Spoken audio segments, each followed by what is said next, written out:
Well, looky look here, boys. Look what I'm driving for the day. I know, it's quite weird, right? Paul's driving a Ford short bed, you know, the whole 9 yards. But I figured I'd share this one with you.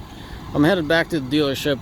I got a lot to talk about my Ram, and you know, I dropped off my Ram at the dealership, so we got some catching up to do. But I'll show you this truck around since I've dailied it, or I've been driving it all day, and a little commentary. I'm really digging the short bed for a daily deal. You could really notice it on turning radius. You could just in and out of parking lots. It's nice. So this configuration is really nice, and that's why you see a lot of crew cabs with short beds.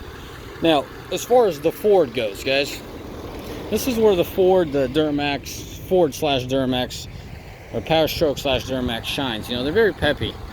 I don't floor my vehicles, but I was getting on a street today with a lot of traffic, and I got into it, you know, a good 3/8 of throttle. I don't floor my equipment or other people's equipment, but you know, sometimes you got to get on there a little bit hard. And this thing just moves, just got up and went, which was really surprising. So you're supposed to put this on the back, right? Dude, you got aluminum back there. It's not magnetizing very well. So with that in mind, just wanted to underline a short little reminder that, hey, if you're gonna just haul your tail around, Cummins just might not be it for you. You know, it just might not be your truck. Ford's really nice, you know. Duramax is really nice because they get up and go real quick, and that's what I wanted to underline. Cummins is slow and steady, but these Duramaxes and powerstrokes, they're so quick on their feet. I was very impressed. It just has more throttle to it. It all comes down to as far as quickness. Now, I didn't tow with it, so I can't, you know, say anything about that. I'm not going to trash talk or put one down or another one up. All I'm doing here is underlining the fact that, you know, the powerstroke is just quicker. It's hard to say it's softer at this point because the 5th gens, they're quite a bit smoother and softer. The Ram 5th gen. So I haven't driven a crew cab 5th gen yet, but even with my long bed, which technically should be smoother, I'll tell you, the long bed technically should be smoother than the short bed because it's going to bobble less. It's going to be a hard comparison. Yes, guys, it's that big of a difference, 4th to 5th, or you correcting officers out there, 4th to 4th and a half generation. But anyways, y'all know what I mean. My 19 is a lot smoother than my 14 was. Just, I'm talking stock to stock, okay? Now, as I said, I'm not gonna tell you how great or how crappy something is without a crazy test. But for what I experienced today, let me pick this up and try to show you what I'm trying to show y'all. Is that it? Nope, that ain't it. Just for a daily, man, you guys should really look into Duramaxes and powerstroke, because Cummins just doesn't like that quick, go type of deal, unless you lock and load kind of deal. If y'all follow along what I'm trying to say, I don't want to confuse the piss out of you. I'm trying to talk about and completely other trucks and show you a different truck here. Just want you guys to follow along. I don't know the history of this truck. I don't know anything about this truck besides the fact that it has 16,000 miles. This is the average.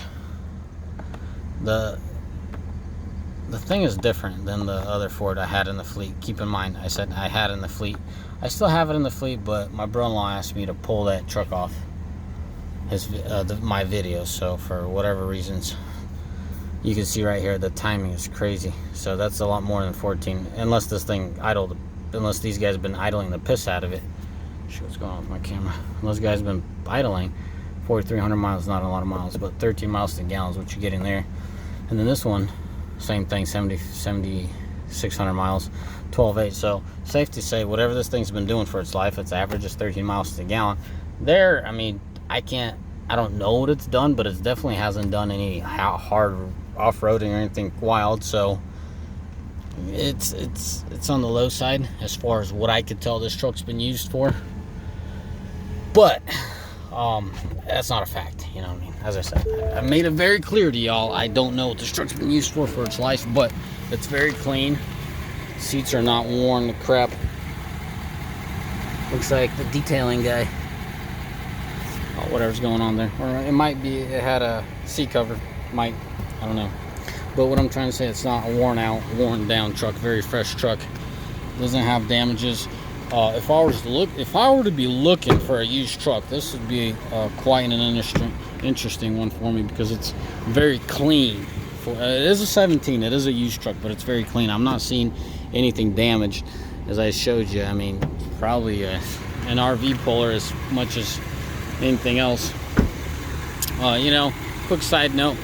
On used vehicles, even on new vehicles, just always pay attention to your gaps. Just because you're buying a new vehicle don't mean the thing hasn't been hit in transport or anything of that nature. It has a little bit bigger gap. I wouldn't frown on that too much.